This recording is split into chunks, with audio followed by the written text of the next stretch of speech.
Greetings, ladies, gentlemen, children of all ages, wizards, hobbits, dwarves, elves, and possibly even balrogs. Today we have a very interesting second-order nonlinear differential equation, and it's actually a spin on another nonlinear differential equation I posted to my Patreon a few days back. So we have y double prime divided by y prime squared equal to y divided by y squared minus 1. Okay, cool. Immediately we notice something about the equation, and that is the fact that we can expand using y prime. The reason for that is that on the left I would have y double prime divided by y prime, which certainly looks useful in an integration context. And on the right we now have y times y prime divided by y squared minus 1. And now it's quite obvious that the left and the right hand sides are derivatives with respect to x.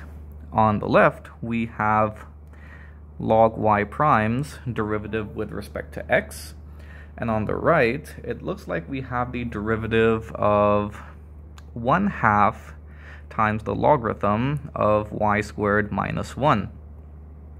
Yeah, if you differentiate that thing, we get 1 over y squared minus 1 times 2y because of the chain rule, and y prime again because of the chain rule. Okay, cool. That's quite nice.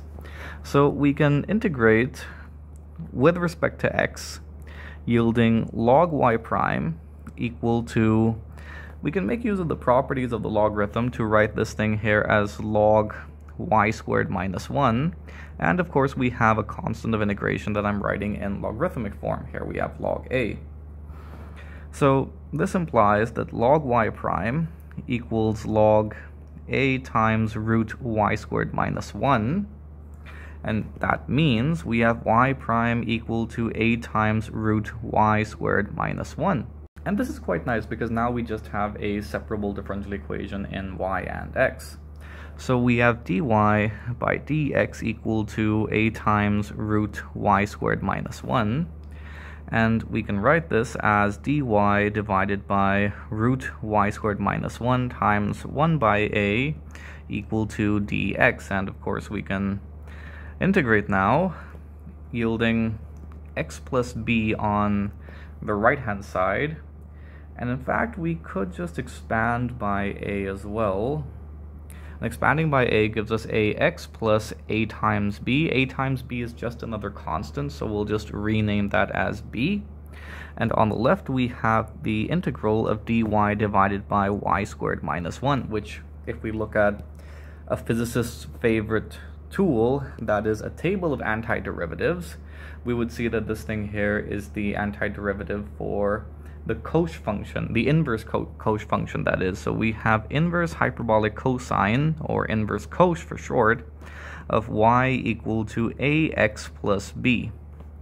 And the inverse cosh function has a nice logarithmic form as well. This thing would be the logarithm of y plus root y squared minus 1, and this thing equals ax plus b.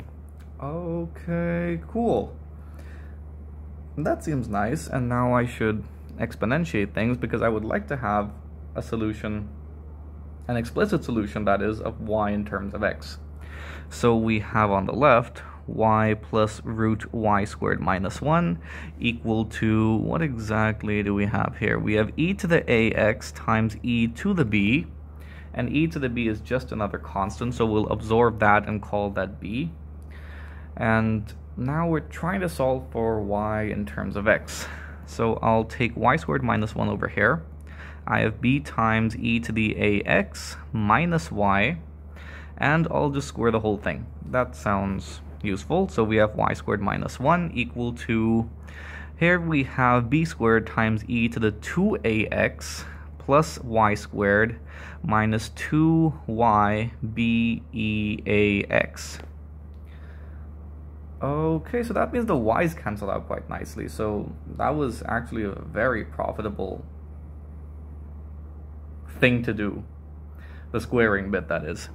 So we got negative 1 equal to b squared times e to the 2ax minus 2y times b e to the ax. And solving for y here is pretty simple. So we have 2y b e to the ax equal to b squared times e to the 2ax minus 1. No, wait, we got plus 1.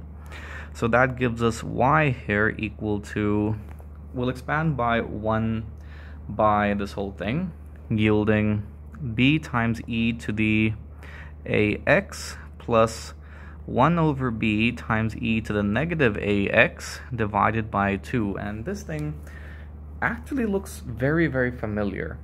We could define some nice initial conditions for which the value of a and the value of b are both equal to 1.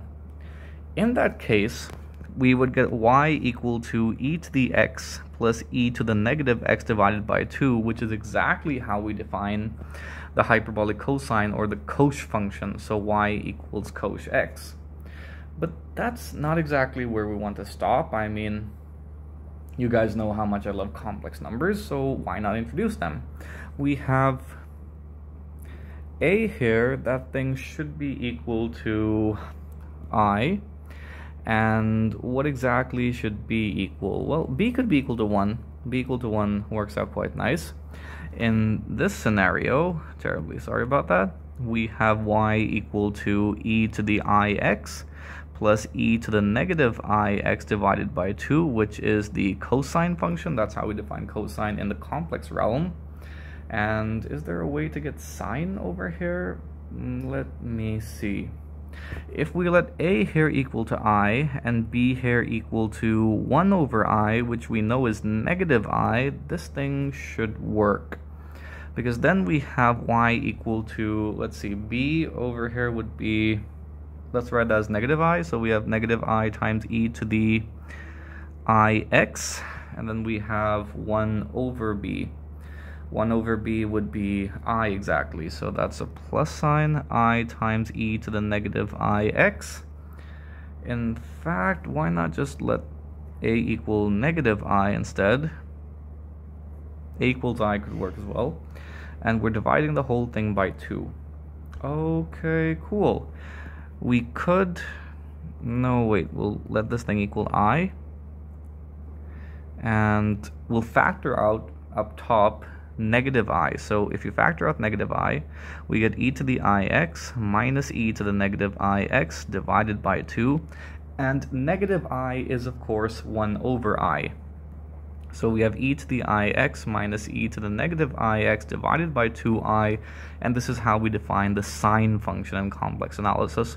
So given some cool initial conditions that would yield a and b in these values that we've discussed so far, we can have some pretty neat looking solutions, some beautifully simplistic solutions to a nonlinear differential equation, which is a pretty welcome sight, to be honest. This is not something I normally do, but I enjoyed investigating some cases for the parameters a and b in this case.